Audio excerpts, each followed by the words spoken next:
आज की क्लास में सभी बच्चों का स्वागत है।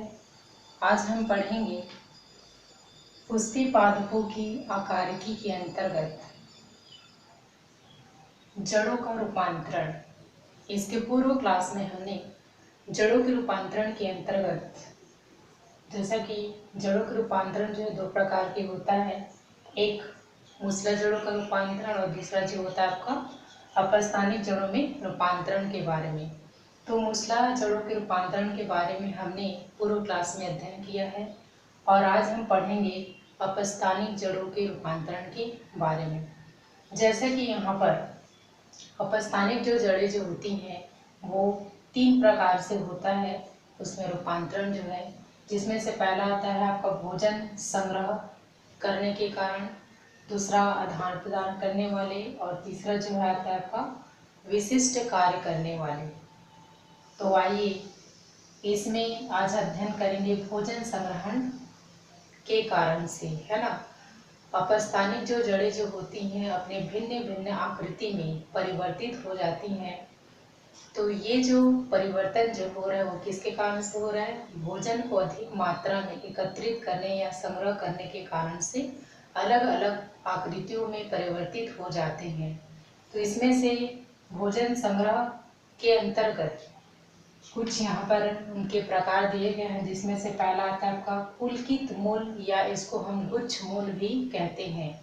तो ऐसी जड़ें, है ना, जो भोजन संग्रह करने के कारण से क्या हो जाती है? फूल जाती है, जिसे हम क्या कहते हैं? पुलकित मूल या फिर गुच्छ मूल कहते हैं। जैसा कि यहाँ पर डायग्राम में दिखाया गया है कि ये जो है क्या होते हैं, जो जड़ें जो होती हैं भोजन को अधिक मात्रा में संचय करती है, जिसके कारण से क्या होती हैं? अधिक फूल जाती हैं। तो ऐसी जड़ें क्या कहलाती हैं? आपकी पुलकित मूल कहलाती हैं। ये ऊपर वाला जो भाग है ना, आपका क्या है? स्टेम कहलाता है। और ये नीचे वाला जो भाग है ना, जो भोजन संचय करने के कारण से फूला हुआ है, ये क्या कहलाते हैं? ट्यूबर्स कहलाती हैं। ठीक है, ट्यूबर्स रूट्स कहलाती हैं। ठीक है, यानी कि आपका पुलकित मूल कहलाती है। इसका अच्छा एग्जाम्पल है आपका डहेलिया या सतावर की जड़ें। दूसरा देखते हैं ग्रंथि मूल। ग्रंथि मूल के अंतर्गत आप देखेंगे यहाँ पर, है ना, ये ऊपर वाला जो भाग जो रहता है वो क्या है? आपका स्टेम है। और नीचे देखिए आप, नीचे वाला जो भाग क्या है? पतली जड़ें होती हैं, जिसके अंतिम भाग में जो जड़ें जो होती हैं क्या कर लेती हैं? खाद्य पदार्थों का क्या कर लेती हैं? संचय कर लेती है। ठीक है, किसमें? जड़ों के अग्र भाग में। तो ये जो जड़ें जो होती हैं क्या कहलाती है? आपकी ट्यूबर्स रूट्स कहलाती हैं। ठीक है, जो खाद्य पदार्थों का संचय करके क्या हो जाती है? फूल जाती है जड़ों के अंतिम भाग में। तो ऐसी जड़ें जो है क्या कहलाती हैं? आपका ग्रंथिल मूल कहलाती हैं। इसका एग्जाम्पल होता है आपका आमा हल्दी, या हम सामान्य से बोलचाल में आमी हल्दी के नाम से जानते हैं। नेक्स्ट देखेंगे कंदमूल के बारे में। कंदमूल में देखेंगे यहाँ पर, है ना, ये जो है ना, इसमें क्या होता है? कंदमूल में कि जो जड़ें जो होती हैं, है ना, इसमें से क्या होता है? अधिक भोजन का संचय करने के कारण से यह भी जो होता है क्या कर लेता है? आकार में फूल जाता है। ठीक है, जिसके कारण से मतलब क्या हो रहा है यहाँ पर कि ये जो है ना, मुख्य जड़ें जो होती हैं, ठीक है, जिससे क्या बना ले रहा है? ये अपना एक विशिष्ट आकृति बना रहा है, यानी कि भोजन को एकत्रित करने के कारण। तो ये सभी आप लोग जानते हैं, आपका क्या कहलाता है? लीफ कहलाता है। ठीक है, और ये जो है ना, हमेशा कहाँ से उत्पन्न होता है? पर्व संधियों से, ध्यान रखेंगे। ठीक है, जो आपका कहना चाहिए कंदमूल जो होते हैं, है ना, वो कहाँ से होते हैं? जड़ों में भी ऐसे बीच बीच में गांठें पाई जाती है, जिसको हम क्या बोलते हैं? पर्व संधि कहते हैं।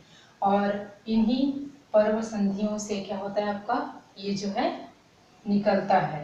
ठीक है, तो ये ऊपर वाला आपका क्या है, लीफ है, ठीक है। इसको हम कहते हैं क्रीपिंग स्टेम, ठीक है। और ये वाला जो होता है ना, नॉर्मल एडवेंसियस स्टीम कहलाता है, ठीक है। और ये वाला भाग क्या कहलाता है आपका, ट्यूबर्स रूट्स कहलाता है, ठीक है। जो भोजन संचय करने के कारण से इस प्रकार से आकृति बना लेता है। इसका सबसे अच्छा एग्जाम्पल क्या है आपका, शकरकंद का। नेक्स्ट आपका देखते हैं मणिकामय। मणिकामय का मतलब होता है मोती के समान, है ना। कुछ पौधों की जड़ों में क्या होता है, जड़ों का जो रूपांतरण होता है ऐसे मोतियों के समान होता है।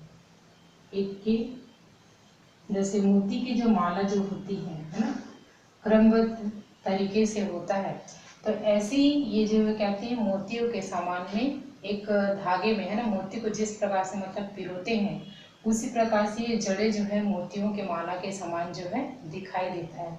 तो इसकी आकृति में ये परिवर्तन जो है किसके कारण से हो रहा है, भोजन को अधिक मात्रा में संचय करने के कारण से जो है जड़ें जो है कैसे दिखाई देती है, बीच बीच में फूला हुआ रहता है, यानी कि मोतियों की माला के समान जो है दिखाई देता है। इसका एग्जाम्पल है आपका डायस्कोरिया, है ना, या फिर इसका और एग्जाम्पल आता है एलाटा, ठीक है।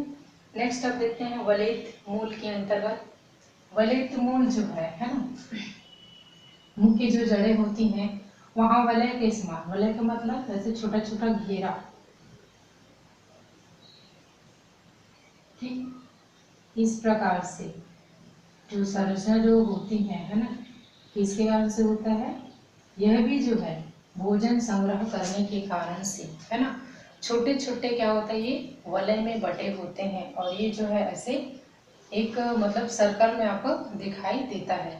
तो ये जो परिवर्तन जो हो रहा है वो किसके कारण से हो रहा है, भोजन संचय करने के कारण से होता है, ठीक है। इसका अच्छा एग्जाम्पल आपका क्या है, एपीकॉक, जिसमें मतलब क्या पाया जाता है आपका, वलयित मूल पाया जाता है, यानी कि वलय के समान संरचना जो है आपका दिखाई देता है। तो ये था आपका अपस्थानिक जड़ों के अंतर्गत भोजन संग्रह करने वाले जड़ों के बारे में। इसके आगे का जो अध्ययन जो है ना, हम अगले टॉपिक में करेंगे। धन्यवाद।